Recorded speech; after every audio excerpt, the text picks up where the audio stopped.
Amazina yanje nitwa Muwenimana Nasra, nkaba ndi umu entrepreneur. Nkora amashakoshi, tous les objets en perles.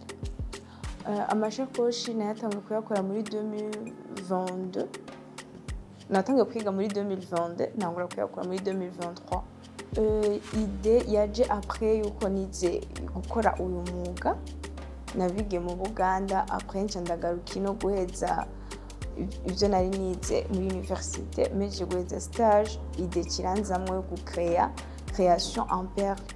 Amashakoshi natanguriye ko mugabo ndikunda developer petit à petit. Natuye gukora ibintu mu maperle parce que amaperle ni c'est vrai ariho abandi bakora mu bindi bintu, ariho bakora mu bitenge. Je natuye mu amaperle kubera ukungene tubriya, ukungene dutari facile no kuturonka, kandi ari utuntu turi sophistique ukuntu tuboneka neza. Pour l'instant nkora amaperle gusa, nkashiramwo udutisi n'amatireti. Défi ya mbere nkitangura narifise ubwoba bwo kuvuga ati peut-être nous les Burundais tutashobora kubikunda. Les motifs zari nyinshi zo kutazikunda, mais heureusement nagiye ndabona ko bigenda neza. Défi ya mbere nagize naraguze amaperle i Bujumbura, ndabura amafi dukoresha, ndabura bon, il y avait beaucoup de choses nabuze.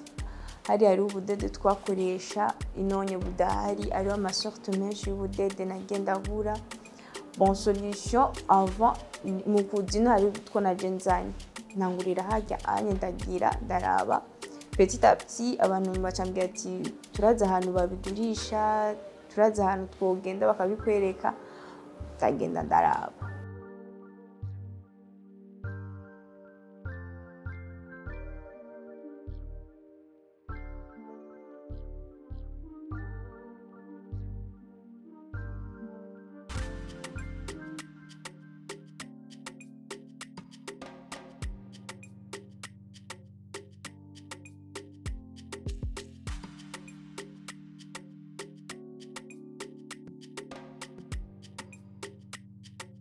Bon, depuis que j'ai commencé à faire ça, abantu benshi baravyakiriye neza.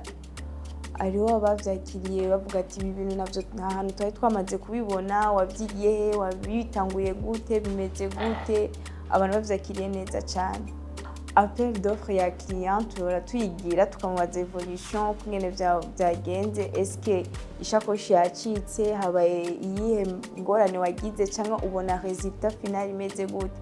Parce que abakiriya baguha ikintu ubonye utarabona, babikuye mu ma Instagram bakakuzanira kuvuga ati twe dushaka iyi model uyidukorere. Bon, ndayikora mugabo mbashaka kumenya suite, nkamenya suite, nkamubaza ati ishakoshi wayibonye gute, irakomeye, iri qualité kujya kuno nabikubwiye, usanga bimeze neza, feedback bimeze neza. Bon, inspiration ya mbere ahantu ndayikura ndiyumvira, umuntu ndakwiyumvira. Par exemple, nko mélanger ama couleurs ni ibintu bifata umwanya, nka mélange niyumvira. Tout d'abord ndiyumvira ukuntu gira création, mélange de couleurs, création de modèles. C'est pas tous les modèles nkura mu ma Pinterest cyangwa muri Instagram, ariyo modèle nyene niyumvira, et puis nkaca na expose ukasanga abantu barayikunze.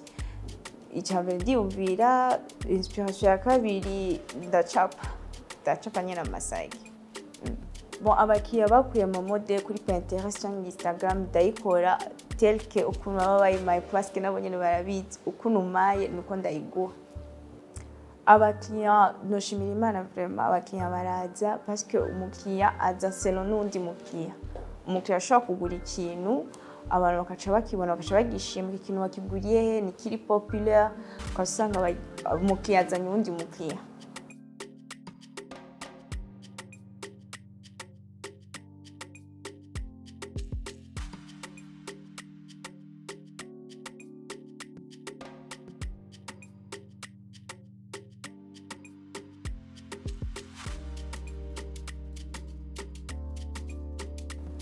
Bon, concurrence ihari, premièrement concurrence ihari, jewe amaperle yanje benshi barayazi, acafuye murayoza, ntigera acuya, ntigera ata qualité ibifise cyangwa couleur ibifise. Bon, vraiment ni ikintu nkora n'umutima n'urukundo, iba iri originale et puis iba ari style.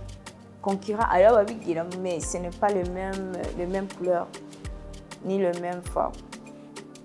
bon maze kuja mu ma expo mu ma exposition maze kuja mu ma exposition abiri bon namaze kuja muri exposition ya Buja Fashion Week na Zoe Brand vraiment mu ma exposition n'ahantu hambere nakuye abakiriya n'ahantu hambere nakuye kumenyana n'abantu benshi kugira kumenyana n'abantu benshi bakubwira n'izindi ide bakubwira kungena ushobora guproteja inanti yiwawe ibintu kurakora bon kuvanga ishure na business ni ibintu bitanyorohera mugabo umuntu uraja umwanya wawe avuga ati uyu umwanya wa business uyu umwanya wo kwiga ukaba uri sérieux mu kwiga ukacubana na sérieux mu bintu kurakora biranyorohera cyane gose.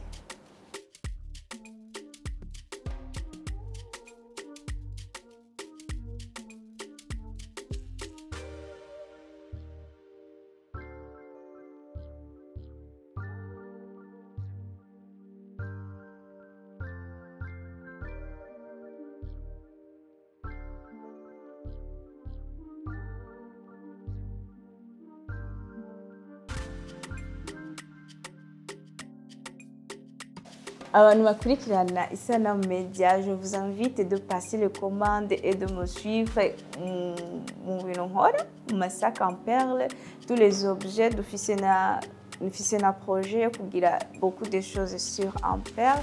N'hésitez pas muze mugire commande, ni ibintu bimeze neza, ni ibintu bisa neza kandi uzoburi unique. Ahantu bankura ni kuri Galerie de Boulevard D12 canke muri Instagram Muna Pirli na Facebook Muna Pirli. Muna Pirli ni MNA Pirli kwenye muchuwa mu Cyongereza PEARL. Merci beaucoup ku bantu bose bamaye umwanya wabo n'abantu bakora nkurikirana ndabifurije umunsi mwiza et venez passer le commande. Merci. Bye.